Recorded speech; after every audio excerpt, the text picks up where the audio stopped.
Assalamu alaikum. Today we are going to learn about the gross anatomy of stomach.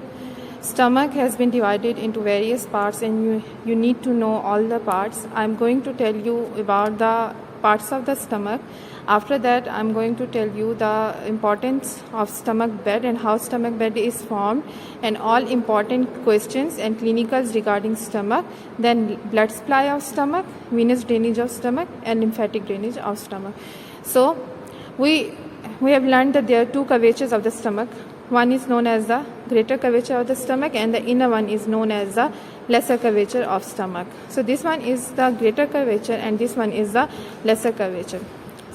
Here esophagus, where esophagus ends, food enters into this cardiac end of stomach.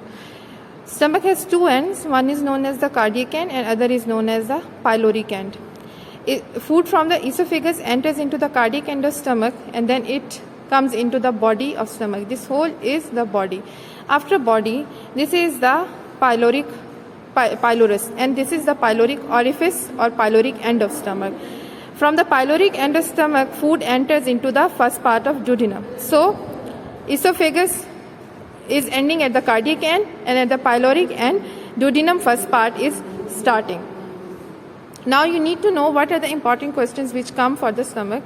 They always say that draw and label blood supply of stomach and draw and label lymphatic drainage of stomach.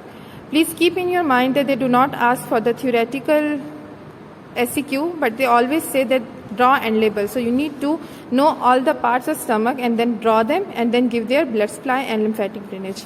And whenever they ask for the blood supply of stomach, you are supposed to draw both arterial supply and venous drainage. Students often confuse it that they have only to write the or draw the arterial supply, but when it is blood supply, then both arterial and venous drainage is going to come under this heading. But if they are asking specifically for blood supply, then go for if they are specifically asking for the arterial supply, then go for it. So we will start with the blood supply of the stomach. Here I told you this is the cardiac end, then the greater curvature, lesser curvature and the pyloric end. So lesser curvature has a different arterial supply and greater curvature have different arterial supply. Lesser curvature is supplied by right and left gastric arteries. We need to know that right gastric artery is a branch of proper hepatic artery. You can remember it that way, that liver is present on the right side in the right hypochondrium. So the right gastric artery will come from the liver part, proper hepatic artery, while the left gastric artery is a branch of celiac trunk, which we are going to cover later on. Then the greater curvature. Greater curvature is supplied by right and left gastroepiploic arteries.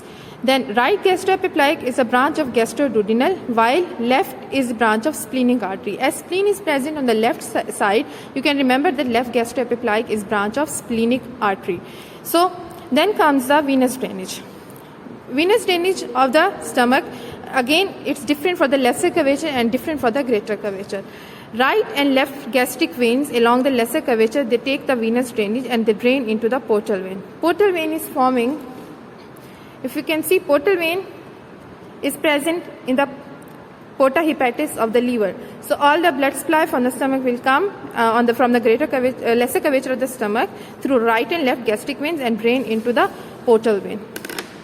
Then along the greater curvature of stomach, two veins drain. One is right gastroepiploic and then left gastroepiploic. Right gastroepiploic will drain eventually into the superior mesenteric vein, while left gastroepiploic vein drain into the splenic vein. I can show you. So here, this is superior mesenteric vein, where the right gastroepiploic vein will drain and left gastroepiploic will drain into the splenic vein. And here comes, this is the splenic vein.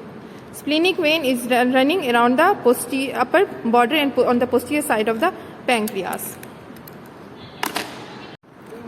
So now comes the relations of the stomach. So if we talk about the peritoneal relations of stomach, I told you that this is the cardiac orifice and this is the pyloric orifice of the stomach. Then I forgot to tell you that this is the fundus, and fundus, after fundus, this is fundus part, then it's the body and then it's the pyloric end. So what happens that stomach is covered anteriorly and posteriorly both by peritoneum. The two layers of the peritoneum from the anterior and posterior come and meet along the lesser curvature of the stomach and form the lesser omentum.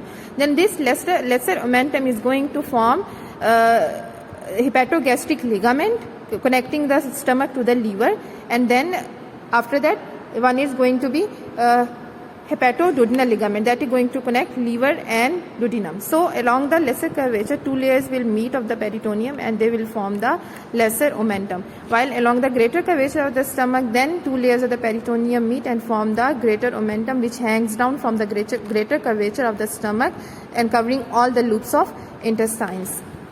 But if you see in this model, this is the cardiac end and this is fundus of the stomach. So ligament forms between the stomach and spleen is known as the gastrosplenic ligament. So here it will form the gastrosplenic ligament, while on the posterior upper surface there is going to be another peritoneal reflection that is known as gastrophrenic ligament that will form between the stomach and diaphragm.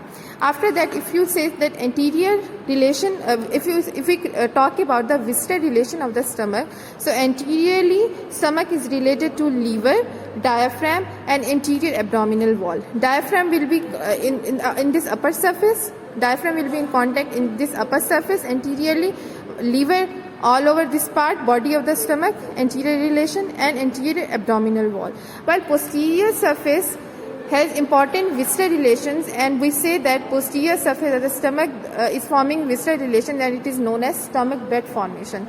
Stomach bed formation is a frequently asked question in exam. Here comes the 2 or 2.5 marks SCQ in the exam, and they say that how stomach bed is formed. So structure, to remember the structure, you can remember this mnemonic: Kim have PTSD. As stomach is on the left side, so the viscera related to the stomach will be of the left side.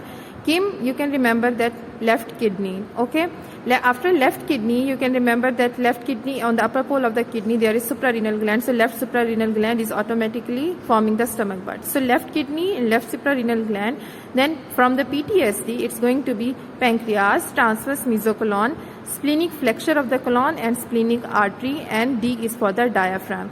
So Kim, K stands for the left kidney, and with that comes the left suprarenal gland, and then from P, pancreas, transverse mesocolon, and then splenic flexure of the colon and splenic artery, and with the D it's going to be diaphragm. So this is how stomach bed is formed.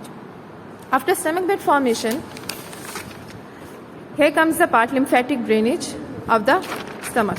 Lymphatic drainage of the stomach is also VIP question.